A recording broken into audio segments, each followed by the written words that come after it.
beast.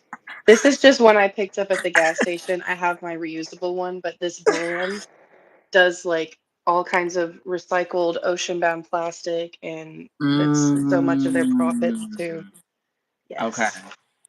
And my Love. other light just went out. It's okay. It's okay The because one the that light was behaving decided to be the problem child. is the one that's naturally. Right. Uh-oh. You know what? This is probably gonna do too much. Okay. I have another one, so I can change that real quick. Okay. I came prepared. All right. Apologies, everybody. That's all my fault. No, you all good. All right. So, and action. Okay, so welcome to the Americanization Series. I'm Ianthe, the founder of the Onyx Archive. Okay, it's a creative institution that stands on bold perspectives, culture, identity, and transformation. Okay, I'm here to challenge norms and inspire change.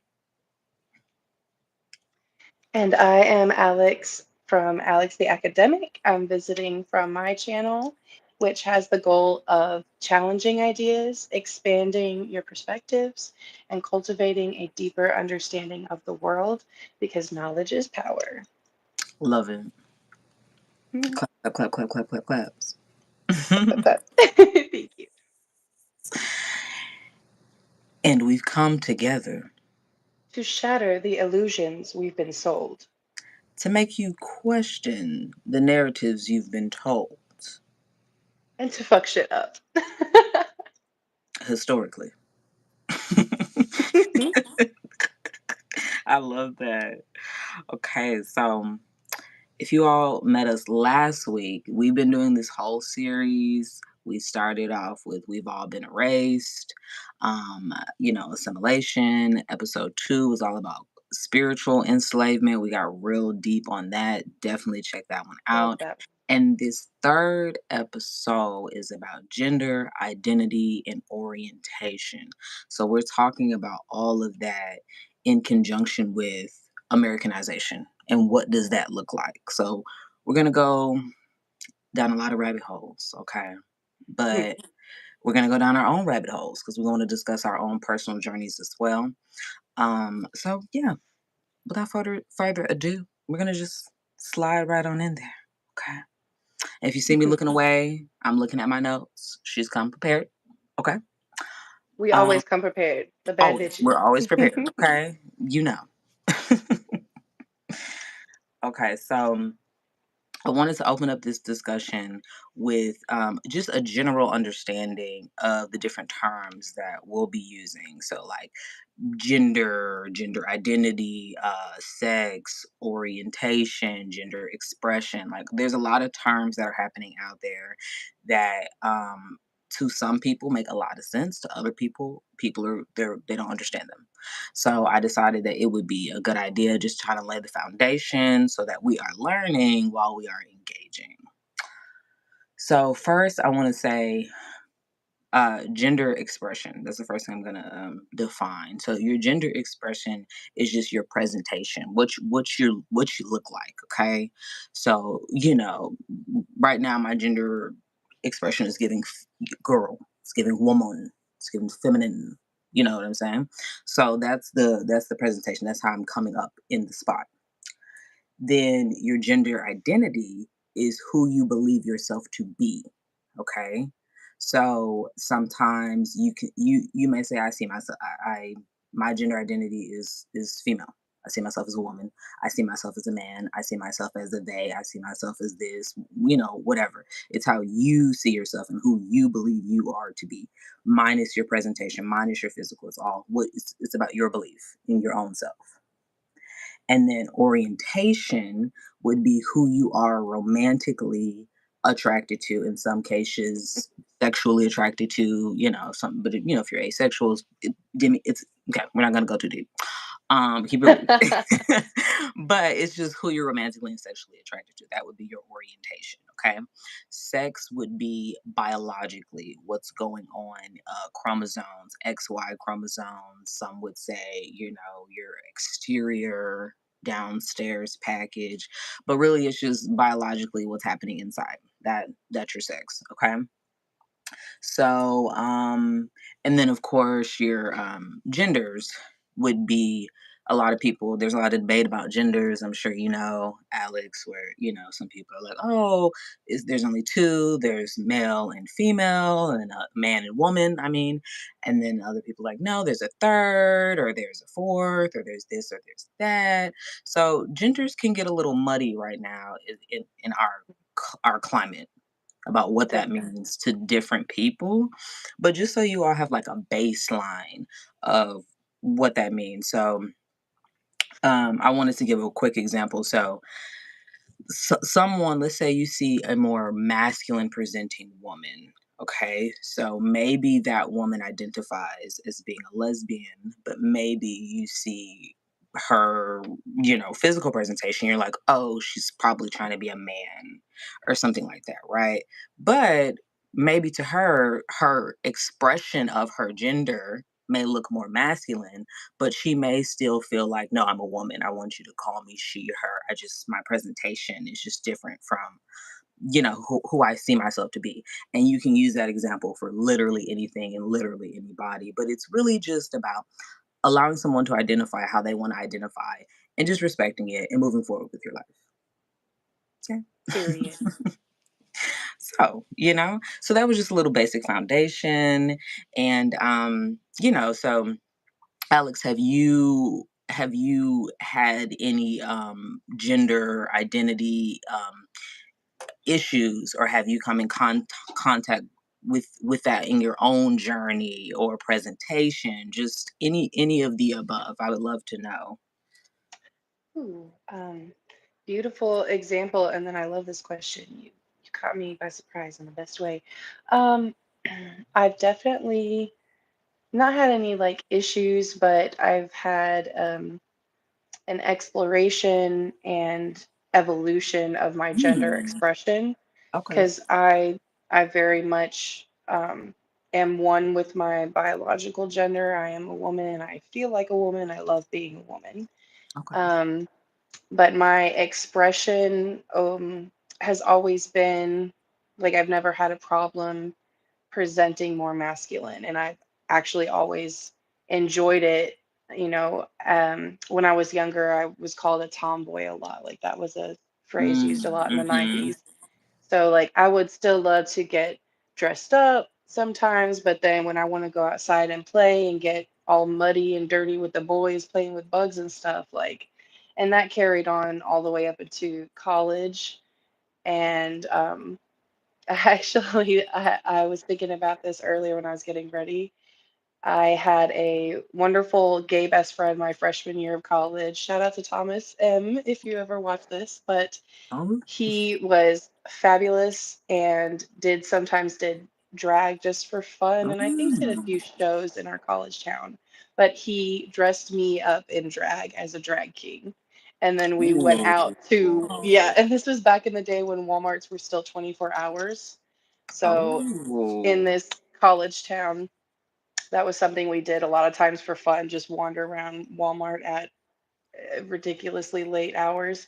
So anyway, he got me all in a drag king persona, and we went to Walmart to just walk around and goof, and I was fully in the fantasy of like presenting as a man and Ooh. acting like, just feeling it, and it was really fun. And I actually had someone who flirted with me and wanted my number.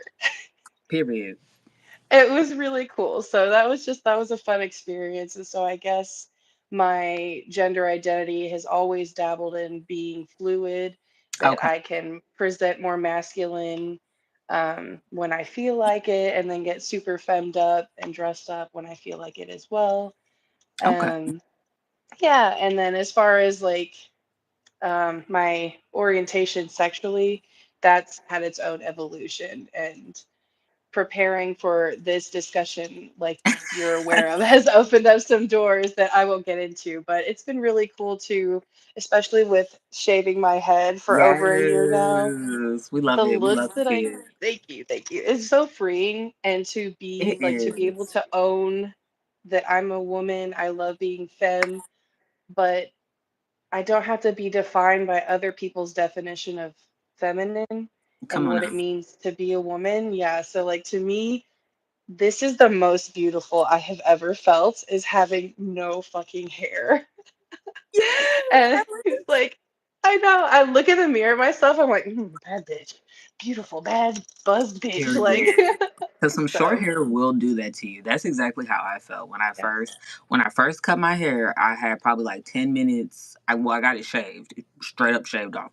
I I probably had love, 10 I love the seconds. pictures of when you had your head shaved. Listen, I had 10 seconds of panic, and then I said, well, then my little I feel like my little ego popped up, and it was like, you said you could wear any style, and I was like, oh, Ooh, say put yourself in check there. that. I said, well, well, I you can. know, well, it shut me up. But I totally agree. Like I felt like that was the most beautiful I ever felt.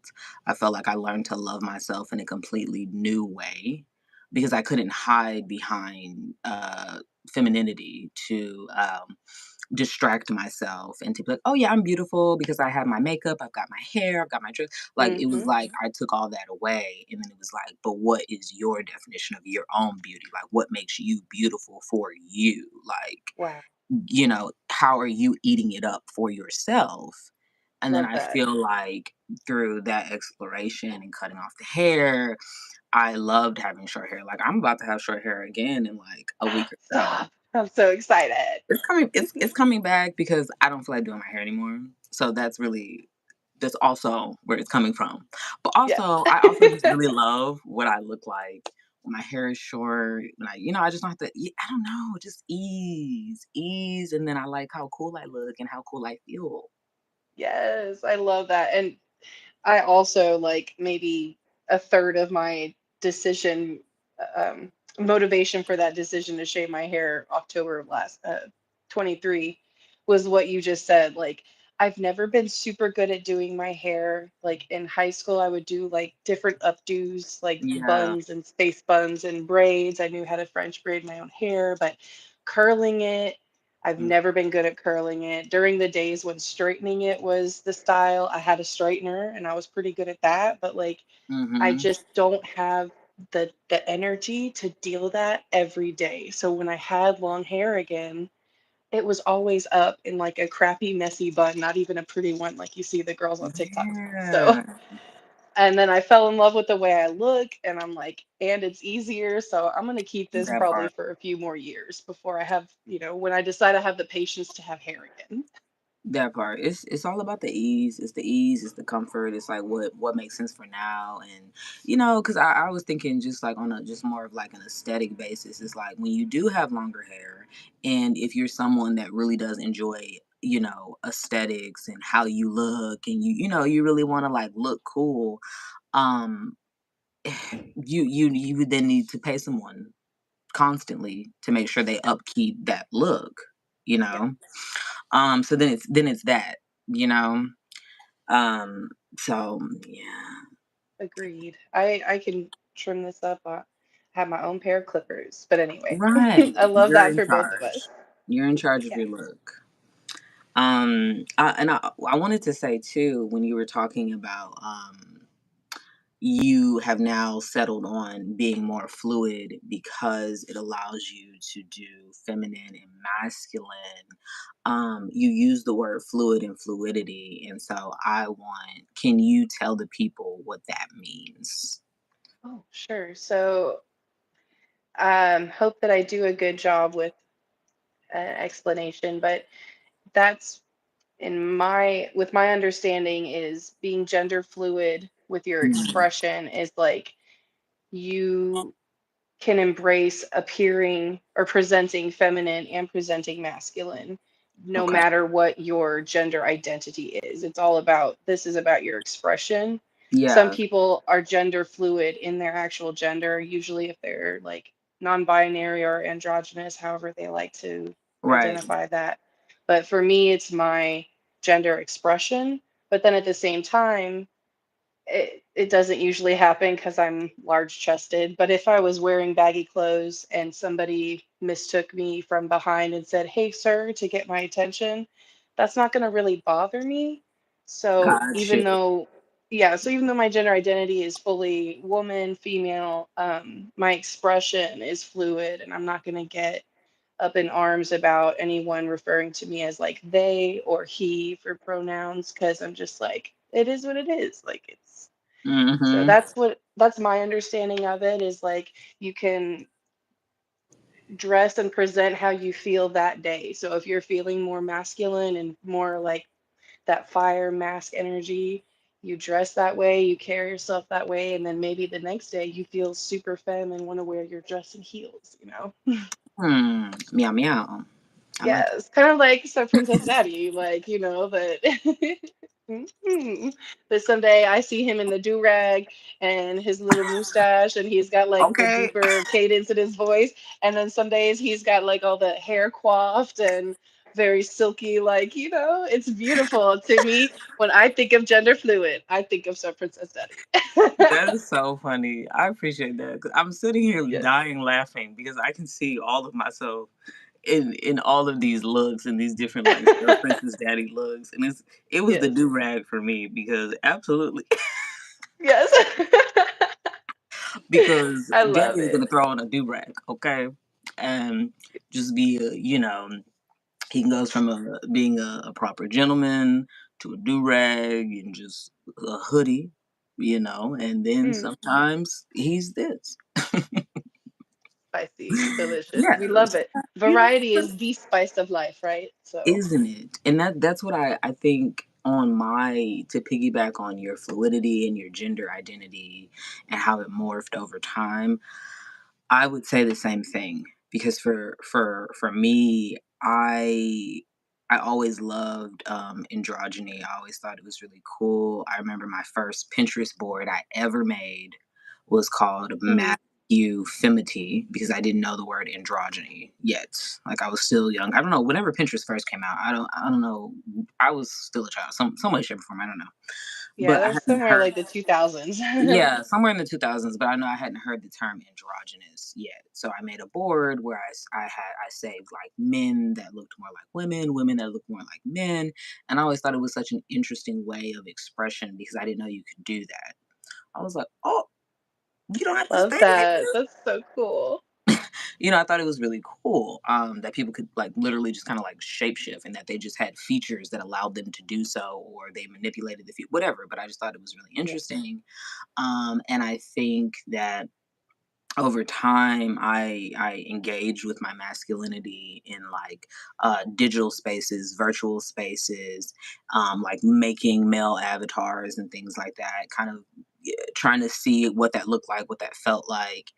And then I was always still in my femininity, and then I would say I kind of played with style and dress. But I really started playing with it probably like 2018 when I really got used to the idea. I was like, you know what? I really like I really like having this feminine face and just being super masculine with my clothes. Like I love baggy clothes. I love loose fitting things. I love a good suit.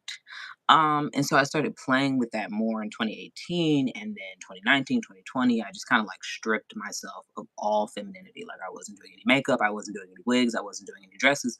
I just stripped myself down because I just felt like the pandemic happened and I had already felt a strong calling and a desire to explore my identity before the pandemic happened. So when it happened, I was like, great, playtime. Perfect Um, time, yeah. yeah, literally. And that was the year I like cut all my hair off because I had a bad hairstyle experience. And I was like, all right, let me just cut it off and start fresh. And then I started dressing masculinely and I started, really exploring even my orientation. Um, and I remember I went to a therapist at that time And she was really like, helping me just get through the pandemic and get through, I had a huge loss when it came to like grad school and opportunity that I had. And the pandemic happened, so everything shut down. And so I was just at a place in my life where I was like, I don't know what to do. I don't know what's going on. I don't know how to define myself anymore, because everything that I thought I wanted, that was just there within reach, has now crashed, and I don't know what to do. So she was helping me with that, and then we started talking about gender and my identity and my expression, and I was like, well, I know that I'm a woman and feminine and all that. I was like, but there's also this part of me that's like a man. And she was like, all right, let's explore that. And I was like, okay, but like I don't know how to explore that. She's like, let's explore it. And I was like, girl, I don't know what that means. You're right. I need a little Um, more than that. Right. I was like, I don't know how we're supposed to explore this. And she was like, okay, this is what we're gonna do. She was like, 30 days, you will be a woman. You will be feminine for 30 days. Everything that has to do with femininity and feminine, you Mm. will be female on overdrive. And she said, in the next 30 days, you will be masculine on overdrive. She was like, you will wear masculine deodorant, perfumes. She was like, you will dress like it. You will use the men's restroom. She was Whoa, like, how cool. we're doing our own investigation. And she said, by the end Okay. of those 2 months, you should be able to decide what feels the most comfortable for you. And I said, oh, girl. And she was like, and every day we're going to journal. You're going to write down what you did today, how other people approached you, how you felt in your body. She's like, every day I want you to write down how you feel. And so I did both of those things for 30 days. And then I came back, and then I said, okay, I enjoy being masculine. I said, but also I feel like if I spend too much time on masculinity, I end up missing my femininity, and I don't want to abandon her because I really like her. So Oh, I was like, I don't want to leave her. Like, I like, she's fun. I need her. And then I started adding elements of femininity to my masculinity. So I was like, okay, I love a good dress. I love a good wig. I love makeup. Okay, let me add things back to me that are actually me, that I actually enjoy, not things that were placed on me, but like, what does Ianthe enjoy? And so I started putting them back together, and then that's how I got to the fluidity, and that's how I got to Sir Princess Daddy, because it was just like I need them both. They both power me in very different ways, and I need to utilize them both aesthetically, mentally, spiritually, emotionally. Like I need both of these energies to occupy a space in my life. So my gender identity, I kind of just explored female and being a woman presenting, and then I explored masculinity, being a male and being male presenting, what was crazy about that was when you said like, oh yeah, if somebody says sir, I don't mind it. When I was literally, I don't know if this is the power of the mind or the power of the energy. When I was in my masculine energy, everywhere I went, it was like, sir, him. It didn't matter where I was going. I got served, I oh got my God. him. It did not matter. People just that energy that I felt, that I believed I was, and that I was putting out there, people were receptive to it. Like they were like, Wow. yeah, That's incredible. I definitely think it's both. The power of the mind is what gives um the power, that's a double word, but it fuels that energy you're putting out. And it's like it kind of the idea of confidence. The way that you present and carry yourself is the way people will treat you. The energy you put out, yes, that's the yes, energy you'll receive. So you were yes, fully in that, and so people reciprocated. That's an incredible story. yes, yeah. No, thank you, because I had never like really shared the entire journey of like how we got here, and our conversation is, Good. how do we get here, through Yeah. working through our American experience, but then how do we find our own selves? And so i've I love it. I love to be Sir Princess Daddy, and I'll tell you a quick story about Sir Princess Daddy, and I'm gonna move on. That I also have one thing that you reminded me that I want to add on when you finish your story. perfect. So Yeah. that Sir Princess Daddy also came from a discussion that I was having with one of my friends, and he's a gay man, and we were talking about relationships. He was like, "Yeah, I want this type of relationship," and I was kind of telling him, and I was like, "Well, you know what was interesting about the relationships that I've had with women, because I primarily date women, um, I said it's interesting because I kind of like I lead with a lot of masculine energy. I'm like, but I'm also very soft. You know, I'm also a little soft baby princess. And I was like, so it's kind of like, like if like my ex would be like, oh, what do you want to eat? I'm like, this. So it's giving a little princess, it's giving a little princess Oh my god. energy, and she'd be like, do you want a massage? I'm like, yeah. Yes. Because Oh definitely my the princess god. energy, you know? Um, Yes. To but hear that soft, demure little quiet voice come out of you just now, I almost cackle. I swear to God. It's so precious and so surprising. it's me. This is the Oh princess yeah, it in felt so me. genuine. Yeah, like It's yeah, it's what I like, okay? I'm princess, okay? But adorable. then I have like, that masculine energy where I'm like, let me do not let me do everything, but like, let me lead this, follow me, I got Take this, we're charge. fine. I have that energy too. So in recognizing that the relationships I've had with women, somehow we've been able to fit each other's energy, like where I'm masculine, they're more feminine, and then vice versa. I was like, yeah, I'm kind of like, it's like I'm a princess daddy. I'm kind of like a little bit of both. And he was like, princess daddy. And I was like, yes, that's my energy. And then I made Oh the my name God. based on that conversation. So the name is really from energy. And then it just became aesthetic, but it was really based on energy. That's so wow. What a beautiful story. Like Thank the you. birth of the Princess Study. Wow. Oh my God, I love every single moment of that. That's an incredible story and so cute Yay. and so perfect. Like, wow. I love When that. you started talking about like what was it, like a year-long period where you were not non-feminine, like no makeup and Right. everything, Yeah. that sparked what I wanted to add on about like my journey with what it means to be a woman and Mm. just reassessing what it means to me to like present feminine or to be feminine. A part of that that you reminded me of was in 2016 was when I met my now husband, and we moved in together pretty fast, like lesbian status. So we're living together. We met in August of 2016, and we were living together in his little camper by October, November of that year. Mm. And for most of 2017, it started pretty soon after, but I just hit a point where I really needed to break away from everything that society told me I had to Mm. do to be a pretty woman, to be feminine presenting.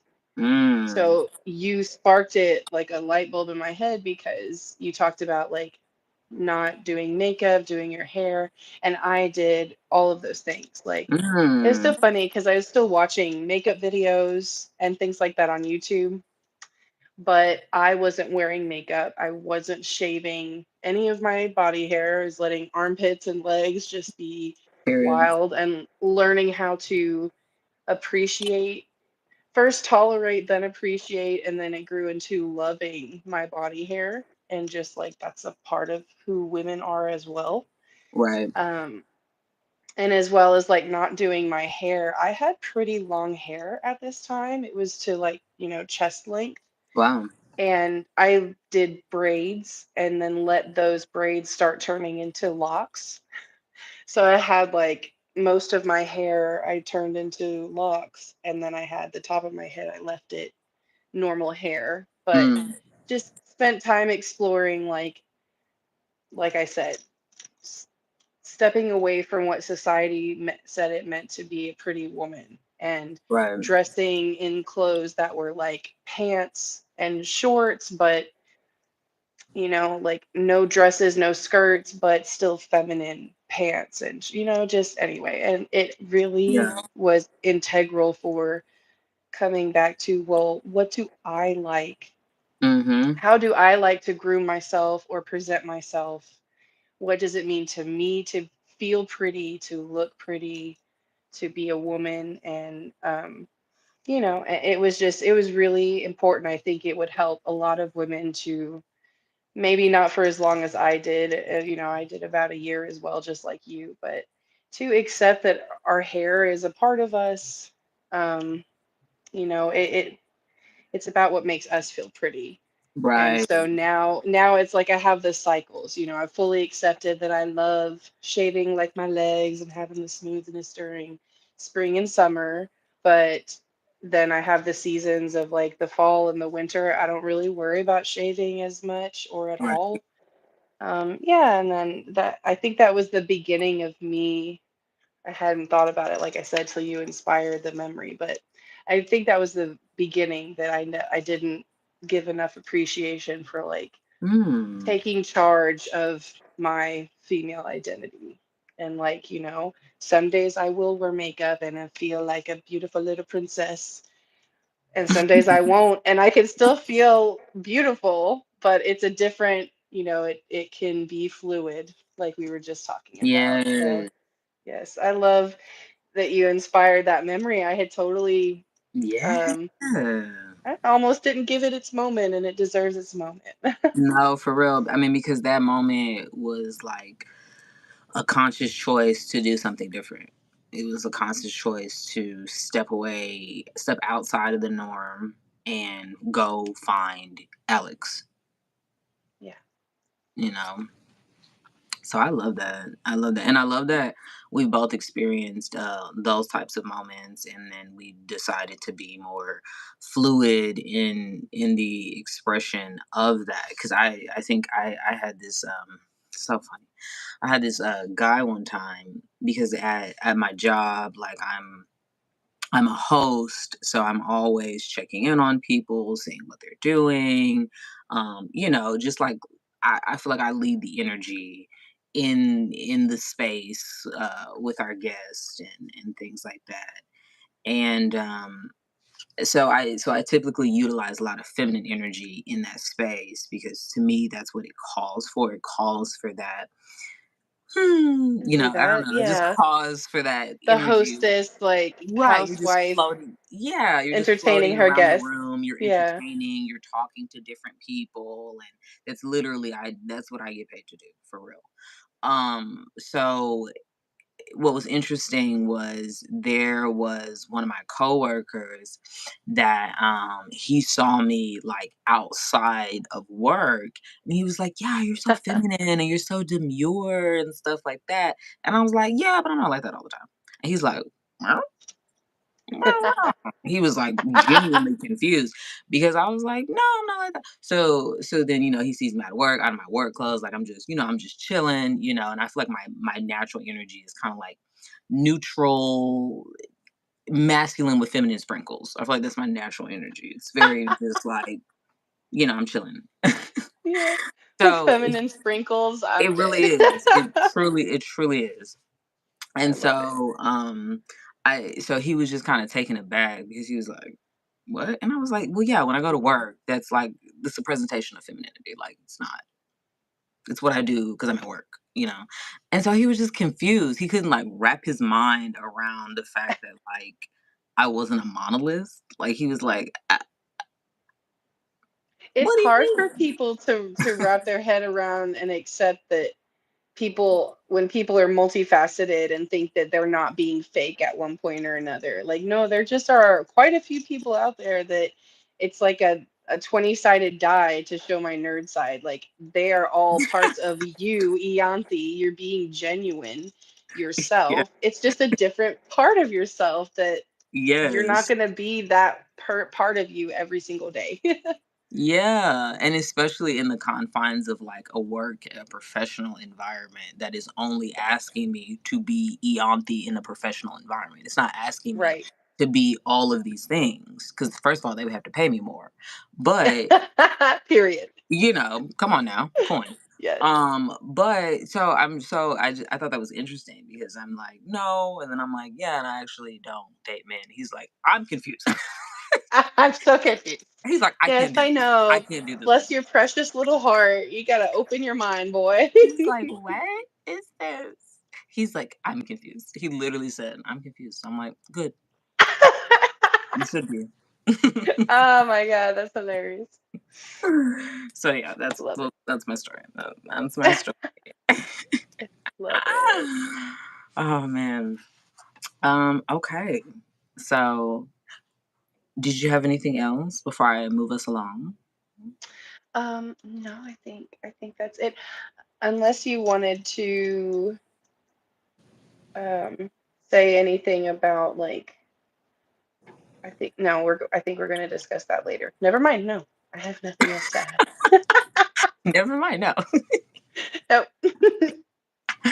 So okay, so our next little segment, we were just going to be discussing how you can see, because there's a debate about like different genders and different identities as far as like in American context, like as if this is new, but really there's so many other cultures that have been practicing different gender expressions, genders, like them not just having just male or female, and other countries and cultures have been doing this for literally centuries. And so I think America is just now catching on to this little trend. Like, but it's not new, Playing guys. catch up.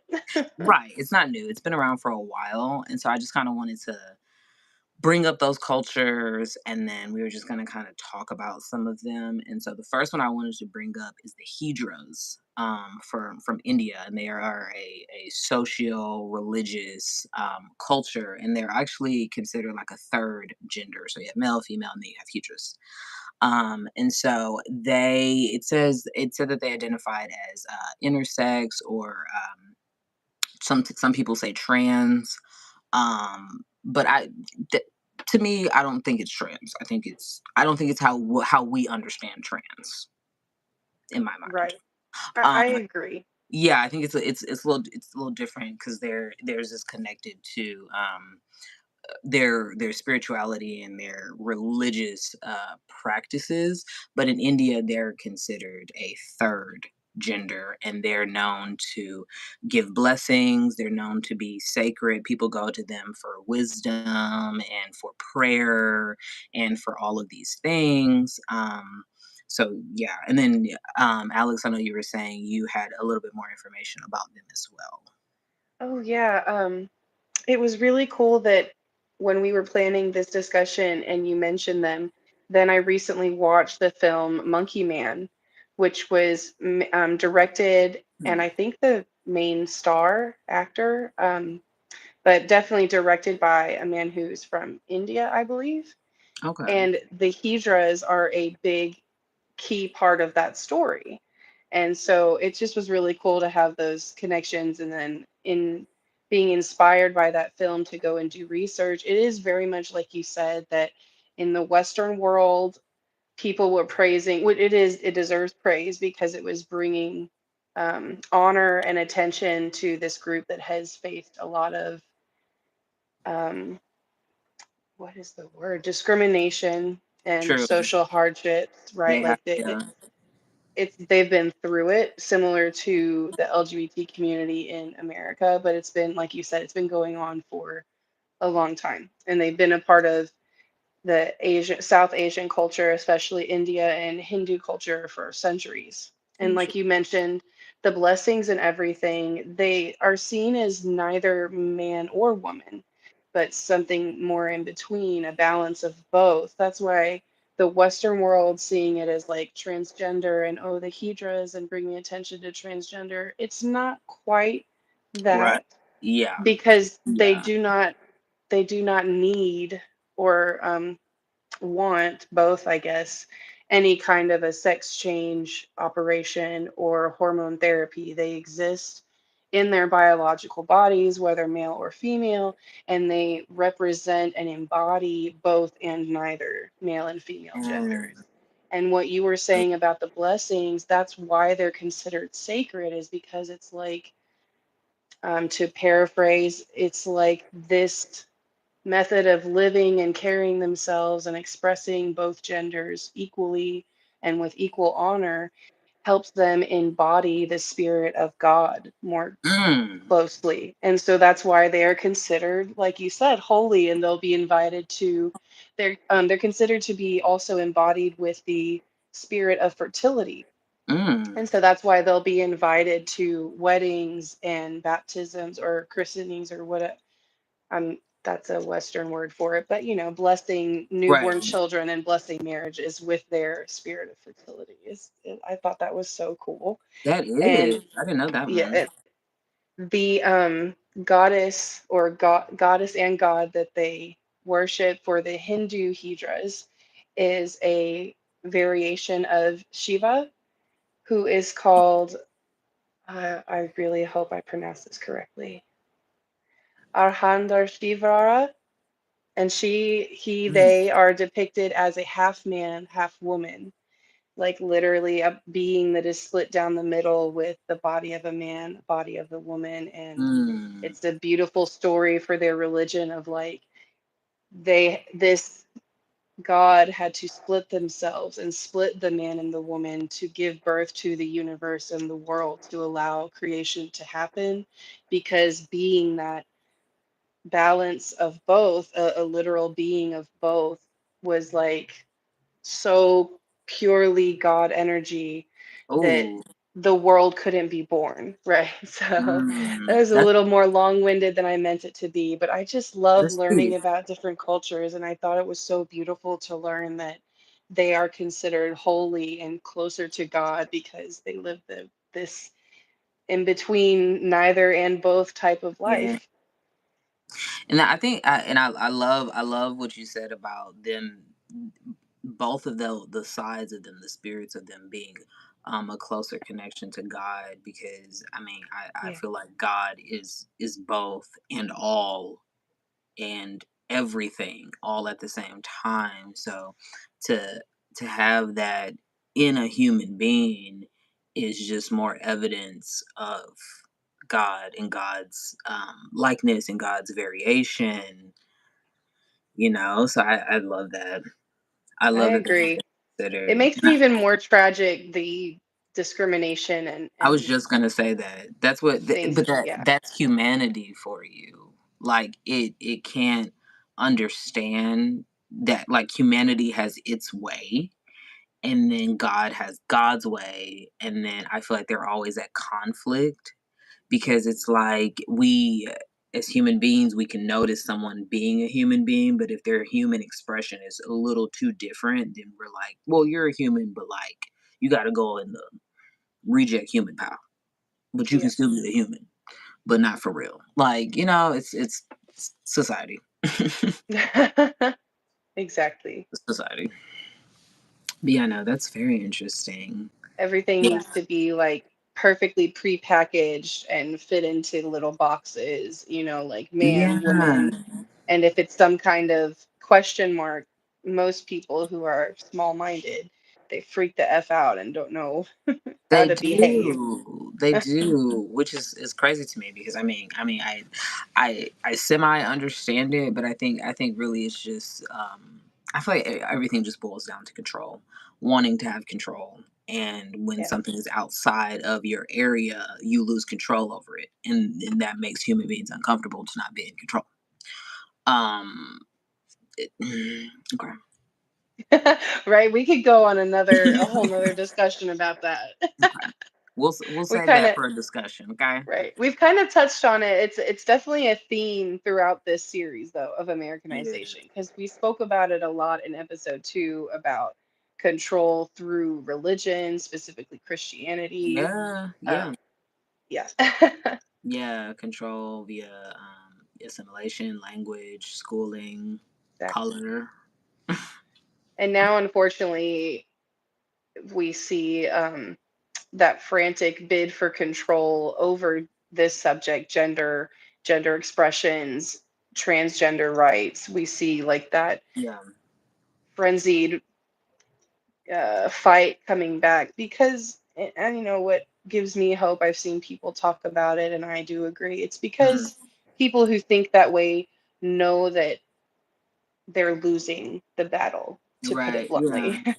So Yeah. it's Yeah. extinction paradox, or however somebody put it, where it's like they Mm, know that their time is up, so they're frantically fighting to naturally, just to get a keep the crumb of delusion. Yeah, control. Yeah.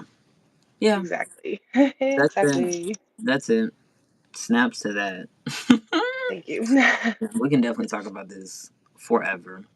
But also thank you for just giving all of that that deeper meaning behind the Hijras, because that really changes the narrative of them being a third gender and what that actually means in their culture's context, and then also why it's different from our American understanding of what it means to be trans or transgender. Because even that means it's like, nope, we're Hijras, and this is a third gender, Yeah, and then you are trans. So that makes it even more like, here's another set of people, you know. So exactly. it breaks us Yeah, down into categories even further, which is what terrifies people. I think it would be for people to have, if they are still not fully understanding, to compare it with our Western terminology. They're more closely related to people who identify as non-binary, like middle, they do not identify as male or female gender. It'd be more Mhm. close to than Yeah, trans. yeah, exactly, because theirs is more so internal spiritual religious practice versus a gender expression. You know, Right. yeah. That part. Love that. And then the next culture I was going to talk about, they're called Ladyboys of Thailand. And if you've been on TikTok, you've been seeing the Ladyboys, okay? Because Ladyboys have been popping out on TikTok. They are, first of all, Ladyboys are fine as hell. Let's start there, because even I was confused. I said, They oh, slay. Yes, they I, slay. I said, do I want a Ladyboy? Stop it. I was like, because you look a little fine. Um, but yeah, they're normally born male. They have, but then some of them do transition as far as like getting more feminization procedures and things like that. But normally, they are just biological men who prefer to look more feminine and be more feminine. So, I think there is a spiritual component to it, but unlike the Hijras, it's less about socio religious and components. It's more so like, culturally how they feel and how they operate, and they've been around for a long time too. So theirs is not new either, and they are gorgeous. So if you Yes. ever go to Thailand, be careful, okay? Right. You might come back with a ladyboy, Yeah. regardless And of your nobody, orientation. You will yeah, come and back nobody would be mad at you. They would all just be and jealous of you. nobody's gonna be mad because them some bad bitches. I will say that. Okay. And just like you said, they've been around for much longer, and Mm-hmm. Thailand is actually very progressive for the government Very, yeah. is supporting and giving them their rights. I actually had a fun little factoid that in 2015, they were the first country in Asia to allow people to legally change their gender on official documents Love that. without undergoing a gender reassignment surgery. So, for ladyboys that are biologically male, but they present and act and their gender identity is female, they could go legally change their gender on all of their documents without Yeah. having to go through that surgery, which I thought was so Yeah. cool.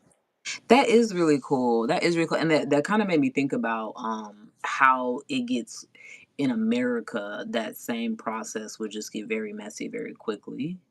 And I think it's Mm, because I feel like, I don't know, this might be a hot take, but I feel like in other countries there's just a base level of respect for self and respect for others. Just culturally, where there's like an understanding of like, okay, we see a lady boy walk down the street, we know that's a lady boy, and cool, living your life. yeah. So then going and changing things and stuff like that, it's like cool. Whereas I feel like over here there's so much like, I don't know, I feel like there's so many different perspectives, and there's not a unity and a togetherness on just mutual understanding and respect. and we haven't had mutual understanding and respect as a foundational part of our American society, like at all. So things like that are harder to do and to actually accomplish over here than it would be in Thailand, where there's like, we're all, Thai, and we all have this has been a part of our culture for a long time. And so Sure. we're gonna just make it a part of our culture formally. Whereas America is Yeah. still grasping at straws, trying to, be like, oh, the blacks and the Mexicans need rights. We just got here. I mean, it's been over a year since Roe was overturned. Like, we're But that's even what I'm going saying. after Like, women again. So yeah, so but it's yeah, going back to like, it's just those types of narrow-minded people still trying to grasp at yeah, straws was the perfect way to say it. Grasp for that control because they know that they're losing it. They yeah, know that they're a part of the social minority. You know that most people are of the opinion of what you just said. They're of the spirit of respect of themselves and others. That like if they are right, secure and want to be who they want to be, they're not gonna mess with someone else being who they want to be. exactly. So I feel like, yeah, that's what it boils down to. I definitely agree though. Like think things will get better really quickly soon, but yeah, Yeah, there's definitely a reason why Thailand was able to do that back in 2015. And here we are right. 10 years later, still being like, we're going to take away rights of these people and women and trans people. Yeah, it's a lot of red tape. So I roll until my eyes roll out of my head. stay tuned, America. Mhm. Oh god. So then Okay. finally we have I wanted to just talk about real quickly the Native American culture, and they have one called Two Spirit, and it's the same as all the other ones we've been talking about. But that's what they refer to as having someone having spiritually a masculine and feminine energy, or even sometimes they would take on more masculine roles or responsibilities within the tribe, or more feminine responsibilities within the tribe. And then these people were celebrated. They came to these people to get wisdom, to get knowledge, to get Yeah. understanding, and all of those things, because much like the Hijras, they were seen as holy, and they were seen as leaders in their community, because it was more so not about gender expression or what you looked like and things like that. It was about your ability to harness both of these spirits, because you having both of those spirits meant that you were able to contribute more to your tribe, both in a physical sense and a spiritual sense. So they were greatly, deeply celebrated in that tribe as well. Um, so, Really yeah. beautiful.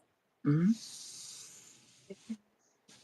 Just again, a group that can recognize that having the balance of masculine and feminine is what brings us closer to our God. It Love does. it. It does. Yeah, and I can see that in my own journey, my own story, the things that I've been through, and how I've been trying to figure out, well, not figure out, but how I've been trying to learning how to balance my own masculine feminine energy, and how it shows up and what that looks like. But I think the beautiful part about it is I can give a feminine experience and a feminine example, and then I can also relate and be like, oh yeah, I'm masculine. Okay, yeah, I can see why you're upset, man. Or I can see why you're upset, miss. I get it. Because I, Mhm. I can understand both of those energies, because both those energies are within me, and I've had experience with both of those energies. So it's easier for me to speak to an audience, because I'm like, I had that experience too. I get that. That's real. Yeah. So yeah, That's and beautiful. shout out to quick shout out, Sir Princess Daddy. We're talking about Yeah. feminine energy. We're doing a whole Mhm. whole channel thing on masculine and feminine energy. So, you know, follow that. But I just wanted to say that real Go quick. We're watch, on the go subject. follow. Since we're on the Yes. subject. Okay. So now, so that concludes that portion. But let's see, we were going. We actually have just been touching on this whole time about how America is different, why Right. America is different as it relates to gender identities and roles and things like that. Um, Yeah. I yeah, think I was thinking about it and I had a thought if it's okay for me to jump on in. yeah, So we've touched on like how America is different, and I was contemplating the why. mm-hmm, And I feel like that goes back generations, maybe even a century or more. But I was thinking about the way that we as an American society treat men versus women and have treated them historically. And the example that came to my brain, and it might be a hot take, as you said earlier, I have full respect for men and women that serve in the armed forces, even if I do not have respect for the government and what they use those men and women for. Those are two different things. And what I thought about was how now that women are allowed in the military, we are, I think, still at the point, I might have to fact check myself later, but I think we're still at the point where women are not allowed to be infantry. They're not allowed to be front lines. They're not allowed to go into direct combat situations. mm, And I just thought about the imbalance there of like how we value or devalue men and women, yeah, because it's a part of because that whole reasoning, I feel like subconsciously, socially, the psychological motivation is like a devaluing of women's abilities in a combat emergency situation, but then also devaluing a man's yeah, life and yeah. feeling like I it's agree. okay to put a man in a position where he might be injured or worse,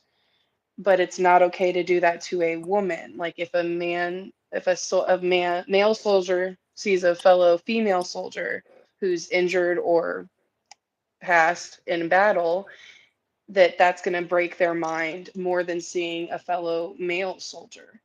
And Interesting. I feel like, so I just, the thought came to me of like a devaluing of men's lives and Yeah, being I okay agree. with putting men in danger, I right? Like agree. it's, and you look at the suicide rate for men in America right now, and that really to me makes a lot of sense. And I is kind of where that thought Mm, also connected to in my mind was like, it's getting much better, but men are just their lives are not valued, their quality of life, their peace of mind, mental I health, like agree. I agree. it's getting much better, but historically in America, men are kind of seen as disposable, have been treated as disposable Mm, in a certain way, like as a whole.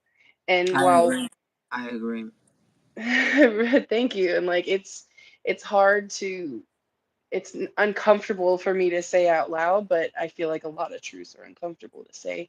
And I think it's parallel but kind of different to the way we have started to devalue women's lives since Roe was overturned and seeing the consequences of these bans happening where women are losing their lives because of pregnancy complications.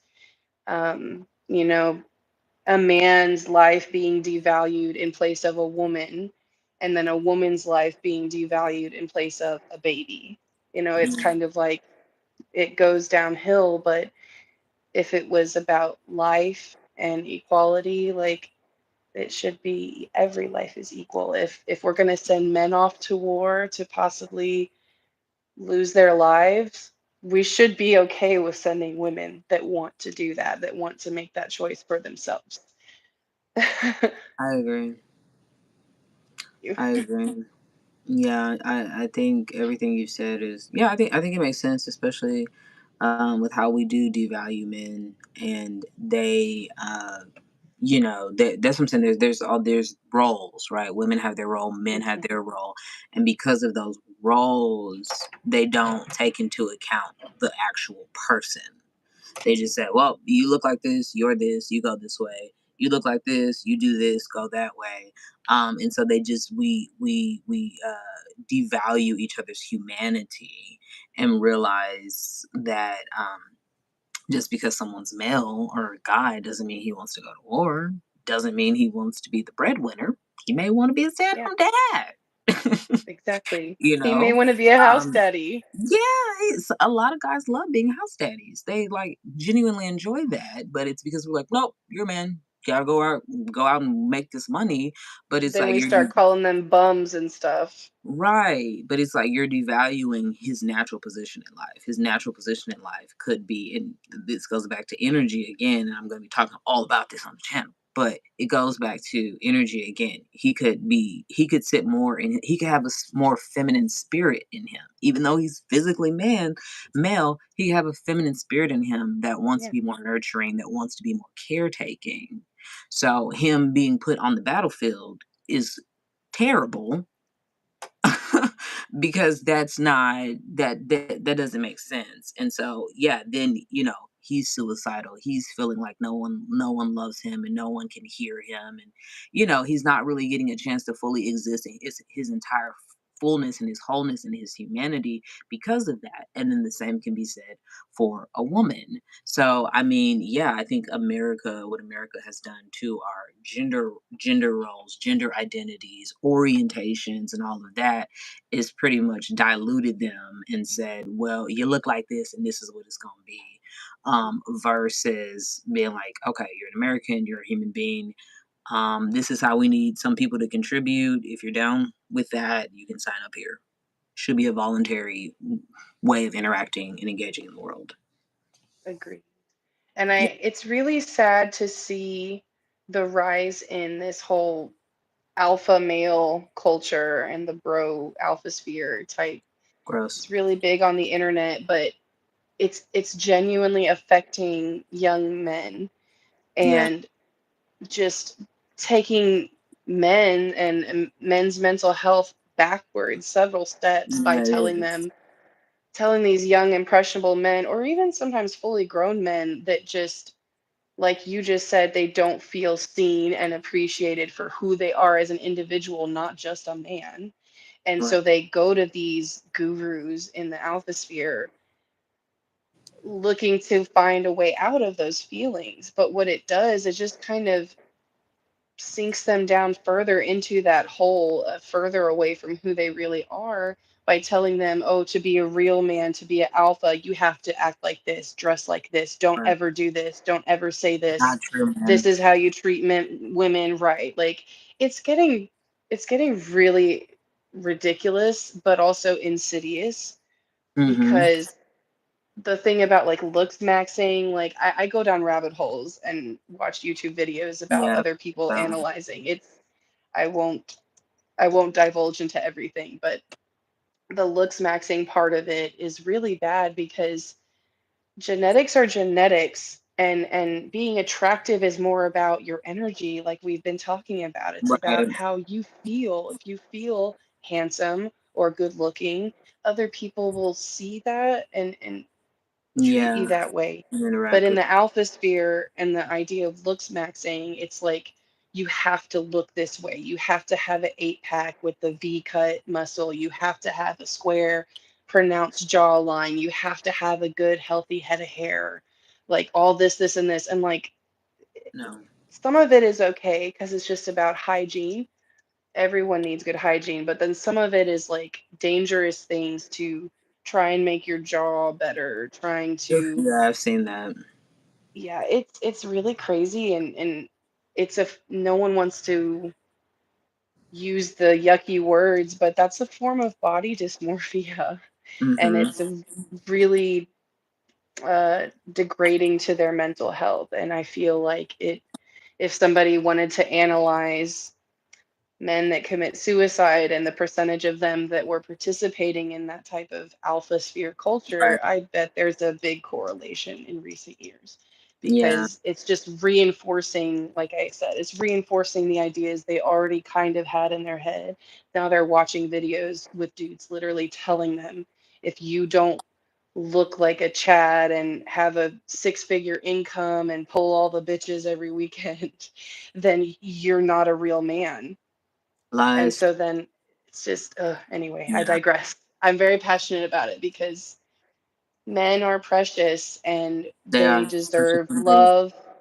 Yeah, and we need to pay more attention to the male suicide rate and feminists that hate on men and talk shit about, like, it's you've missed the point. It is supposed to Completely. be about equality. Yeah, Thank you for I coming to my agree. TED Talk. Thank you for the TED Talk. I totally agree with all of that because as you were talking, that made me think about the point when we were discussing this topic and we were talking about like heteronormativity, and then we were talking about like the lesbian masterdoc and all of that. Yeah. And that heteronormativity is what's driving that manosphere because it's like it's Yes. roles. It's this is what you have to be a man, and it's just putting that 1950s script on overdrive for 2025. And it's got religious undertones, like it creates what a alpha male looks like, and it's based on religious undertones and heteronormativity, and any deviation from that means that you are not a man.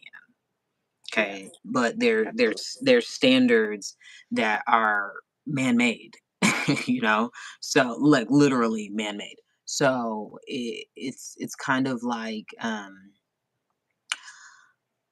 w- why it's so damaging is because it doesn't allow you to explore, it doesn't allow you to search, because survival is staying inside of the box, because if I go outside this box Mhm. I might be by myself, I might not get the resources and the help that I need, so I need to stay connected to this heteronormativity to be okay.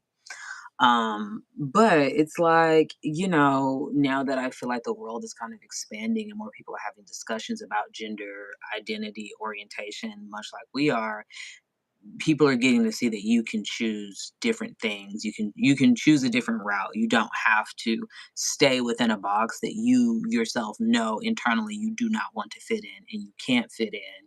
You can choose a different route and you can choose to say no, especially if you just decide to take your life more seriously than someone else telling you what to do with your life. That's kind of like how I think about it.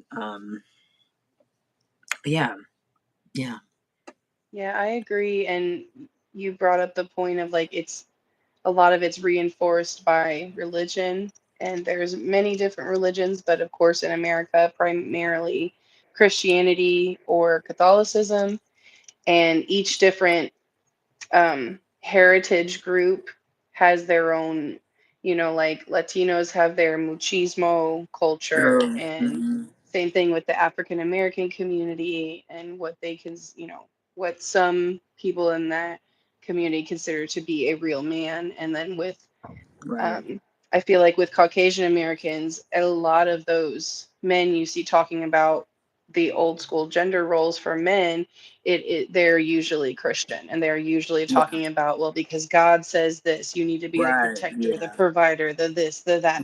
And Yeah. if you're that type of man, that's awesome. But there are women who are that type of person. There are men who are not that type of person. And Exactly. Yeah. adding on that layer of religious enforcement, um,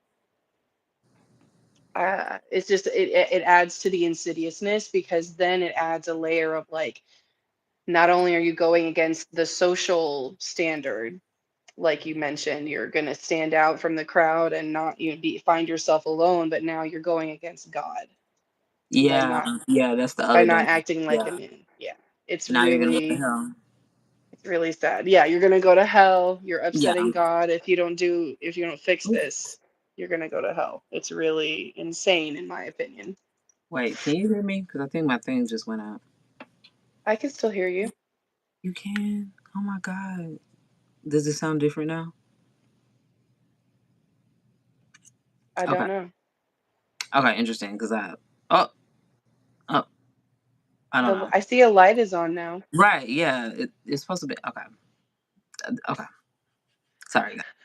Okay. It didn't ever go out, so if it did turn itself Okay. off, maybe your laptop mic picked up. Maybe. I don't know.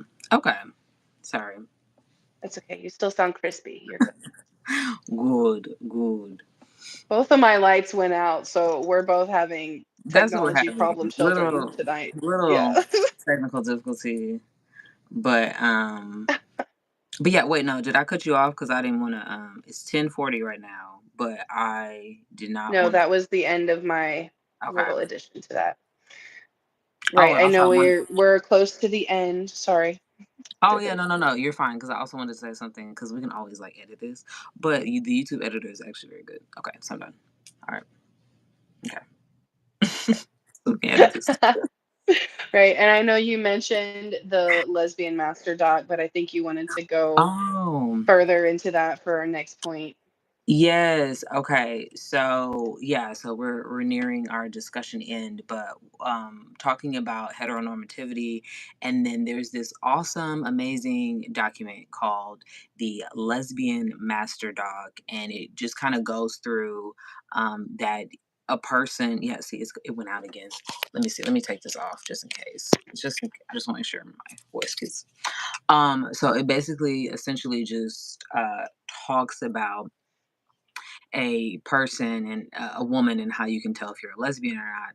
That's some of it, but then it kind of talks about this phrase called compulsory heteronormativity, meaning that when we are born, heteronormativity is kind of thrust on us, is pushed on us. We don't have a choice, and so it's harder to find out whether you are a lesbian or whether you are gay because the only confines you have to work with are straight confines.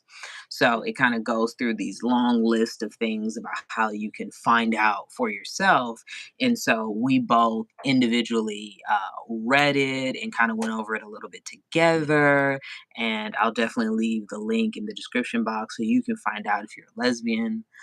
Hmm. Um, which is like, I was going to make a whole series about it because I just thought the Lesbian Manifesto, the document just needed its own video too. So we're just gonna like kind of briefly kind of go over some of those things and yeah, just kind of talk about our own plights with that, with reading that and what kind of came up. Um, so let's see. I took like little baby notes about Yay. what came up. So like very first thing that came up that I remember, it said that you more so because you were only put in these confines of being straight, especially growing up as a woman, questioning, not knowing your sexuality. Um, it said you may be attracted to feminine looking and presenting men, and I thought that one was hilarious for me because I loved the singer named Lloyd. Mm. He was beautiful to me. I should have brought a picture for this description, but he was like very, very feminine, very feminine. He had the long hair. He's like, So I was like, yes, I love Lloyd. That's my husband. Love it. But then I found myself really only being attracted to pretty boys. Like the more feminine they looked, the more I was into it. However, I was like, I don't know if I want to have a relationship with you. And so that's also a part of the the master dog, the part that was interesting about heteronormativity is that you feel like this is my only option. So if a man is indeed my only option, let me gay him up a little bit. So at least I can get what I'm looking for in this relationship, which is a woman. Yeah. That I Yeah. love the way you said that. Let me gay him up a little bit.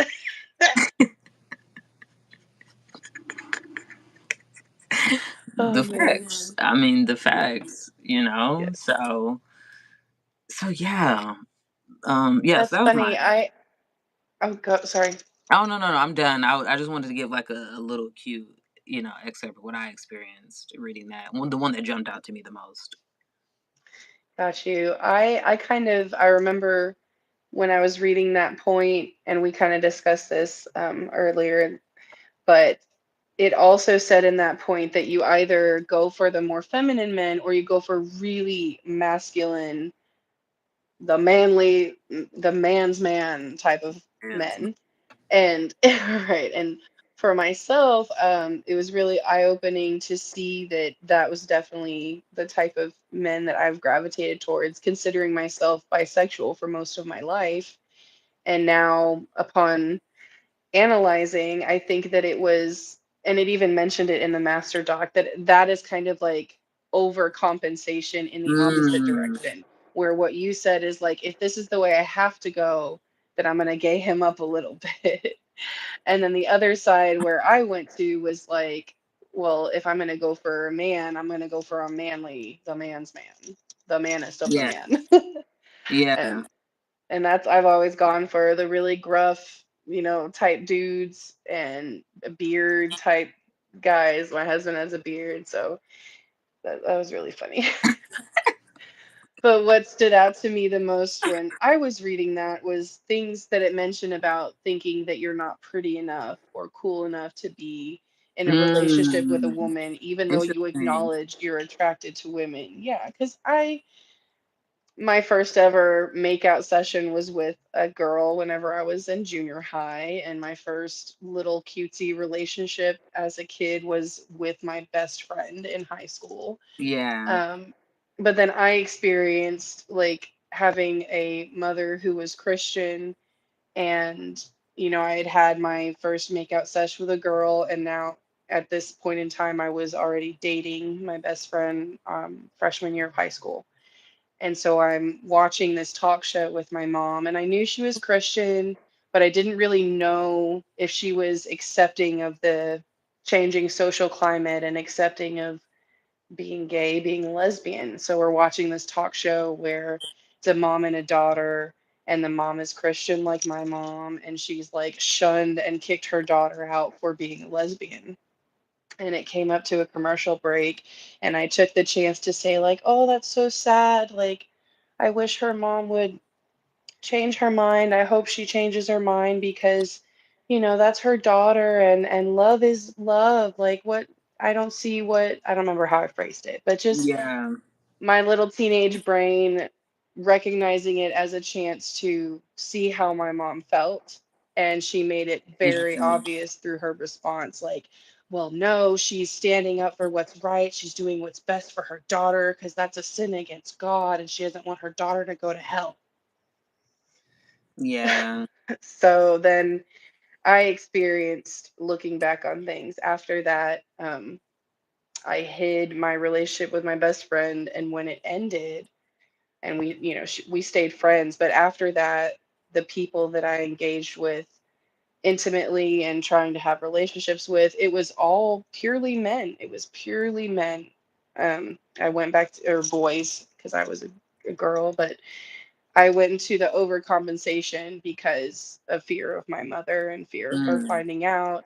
And also, she had the ability when I was younger to really get in my head about things. Right. And Right. so there was even a little bit of doubt on if I was actually wrong and sinning and going to go to hell for being with women and being with girls. So Yeah. it's, and then I look at moving in with my dad at 16, my sophomore year of high school.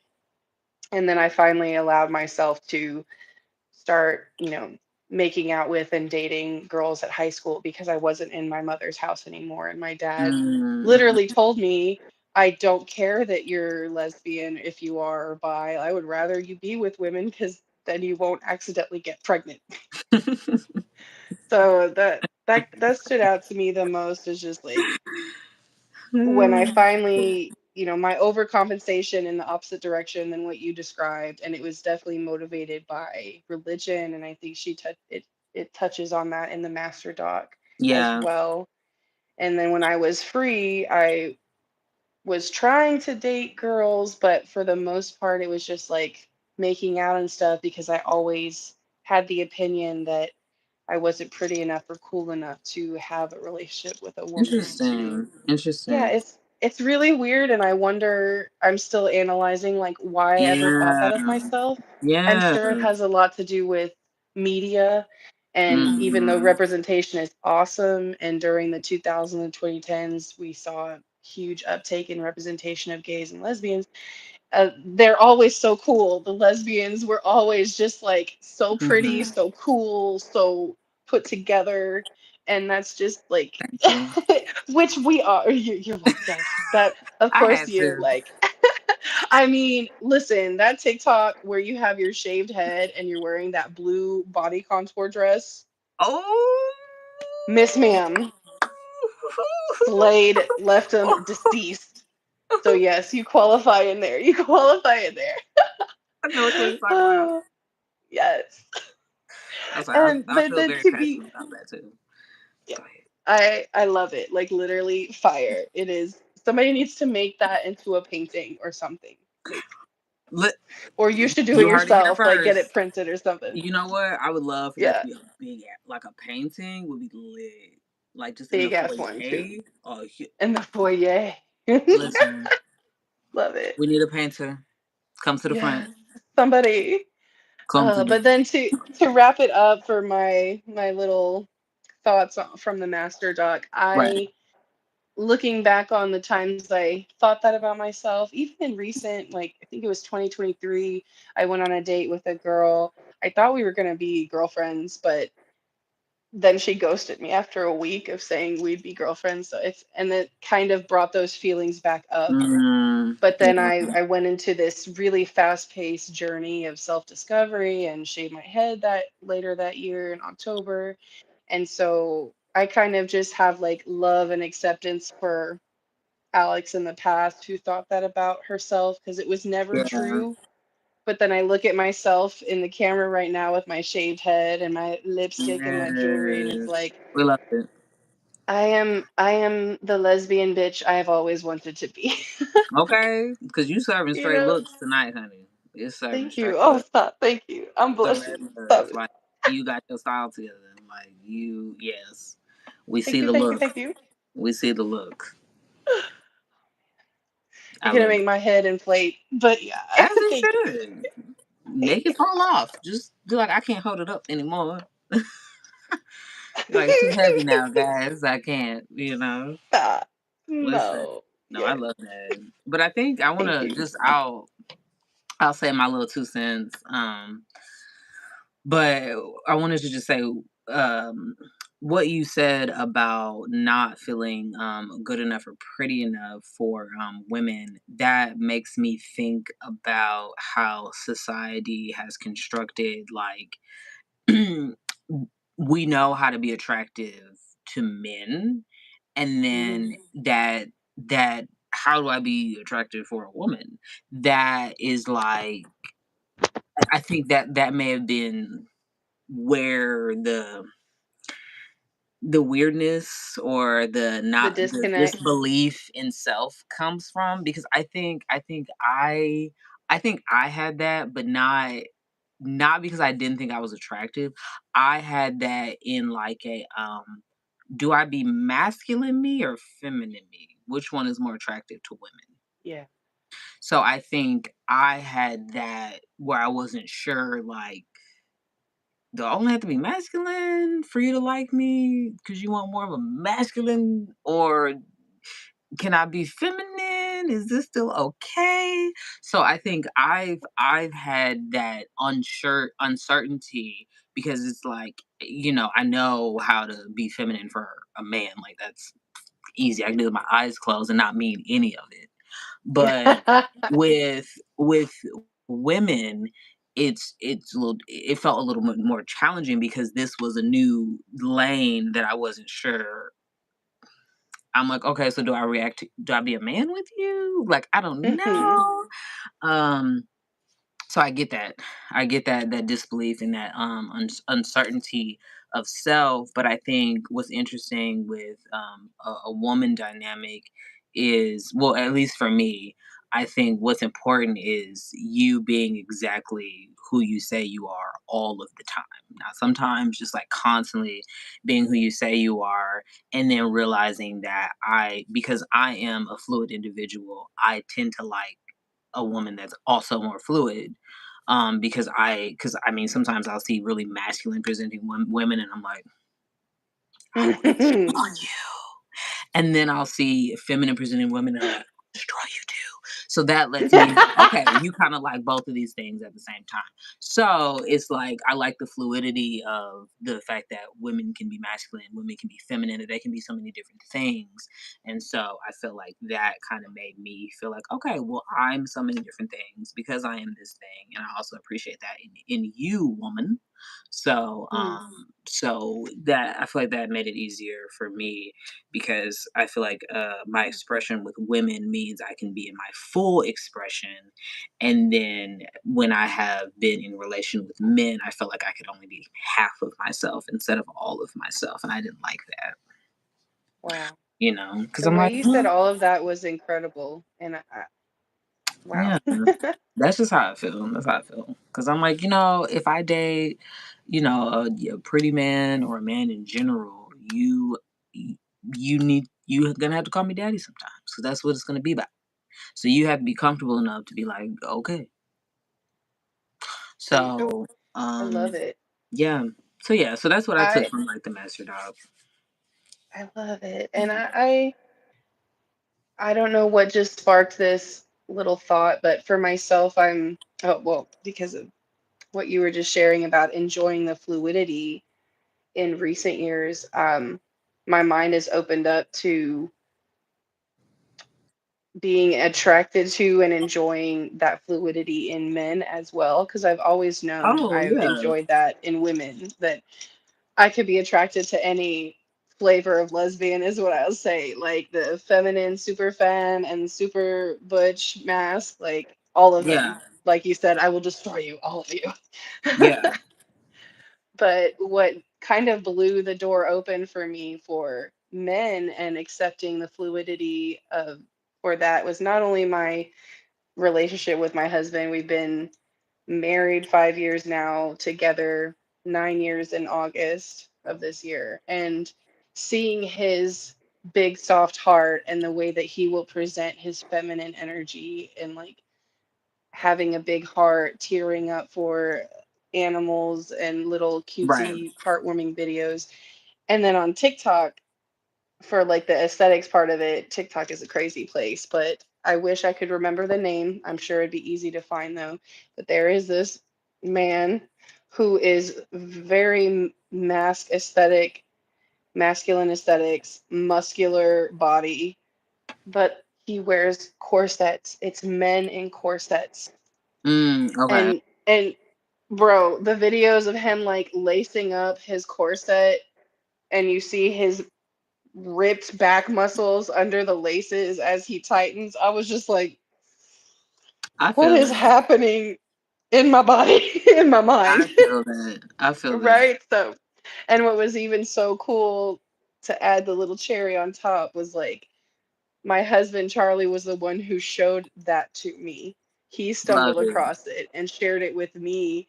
And when I looked and was like, "Oh my God, that's so hot, that's so attractive," he's like, "Maybe I should get me one." Like, Maybe you should. I'm like, "Yes, please, maybe you should." Like all dressed up with your That's right. beard all cleaned up, and then one of those. Stop. You'd only be wearing Yeah. it for a few minutes. Yes. So Okay. I that's like it. I'm it. done. Thank you for listening. I like that. And I will Thank you. concur. My little close off would be um I too appreciate I appreciate fluidity in general. I appreciate when a man can be very fluid. I appreciate when a woman can be very fluid, and I think that's what made me attracted to feminine men. I've always loved a good Prince, a good Michael Jackson, because they were very comfortable in their femininity in a way that didn't take from their masculinity. Like it's like, okay, masculinity is still there, but they were like, yeah, I'm gonna wear something tight and maybe a I'm thong. Like, pretty. oh, Yeah. Hmm. yes, you are beautiful. Yes, I will open up the door for you. My masculine energy comes out when Yes. feminine energy is present. I'm like, so, automatically, Yeah. like, doesn't matter. It comes out, and then when you cook for me and do my laundry and make sure everything in my house is nice, I'm like, Thank you. "Ding." That little So, demure voice you had earlier. thanks. I appreciate you so much. Stop. Except don't ever stop. Oh my god. So yeah, so I concur. And I agree with that because yeah, it's always nice. I feel like it's always nice to just see somebody just not conform. I love that. Just don't conform. Having an open mind and nonconformity is the jam of Yes, enlightened people, period. that So part. I think we can dive into just the closing questions and wrap this up so you can Yes, have a beautiful night's sleep for your let's early do it. morning. Right, let's do it. Okay. Your question is I for Yes, ma'am. So my question for the audience, please keep the discussion respectful, but let us know your thoughts in the comments and discuss with us, with each other.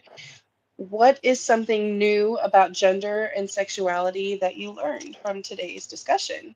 mm, And what does it make you think about your own sexuality, gender identity, and gender expression? Let us know. those are good questions. Ooh, Thank I'm you. gonna have to, I'm gonna have to answer it too. Right. For real. And then my question for the collective is how are you challenging your own ideas or restrictions regarding your gender expression and identity? Okay, so how are you challenging that? How are you challenging how you see yourself? And how are you challenging what you want to be or become? To simplify. Let Okay. us know. Always, we want expansion and growth, always. Yes. So let us know about all that self actualization. Let us know about what you feel in the comments. So that concludes today's live discussion. Thank you all for joining us and for watching the recordings. I'm so grateful to Ianthe for having me here at the Onyx Archive. I hope this discussion has challenged your ideas and expanded your perspectives because remember, knowledge is power. If you are interested in checking out a place where intellect meets lifestyle and creativity, I have my main channel, Alexandria the Artisan. Please check it out. And you'll also find links to my future projects under that page. Thank you again, Ianthe. This was amazing, and I cannot wait for next week. Period. Okay. This is all it's always amazing. It's always good. We always have a Yes, fun. We always have a good kiki, as the girls say. And always unpacking new knowledge for ourselves and for just the collective, for everybody. So as we're having our discussions and leading it, we're also learning within the discussions. So it's like, yes. it's always a fun play. So, like Alex said, we'd love to hear your voice, hear your comments, hear your retorts, whatever it may be inside. So keep it in the comment section, keep it respectful. Always definitely a safe space. Don't forget to like and subscribe, share these videos. We love a good back and forth conversation. Let's keep the conversations going. And thank you again to our viewers. This has been Ianthe of the Onyx Archive. And remember, walk in power, speak with purpose, move with intention. And until next time, stand in your truth. Bye bye.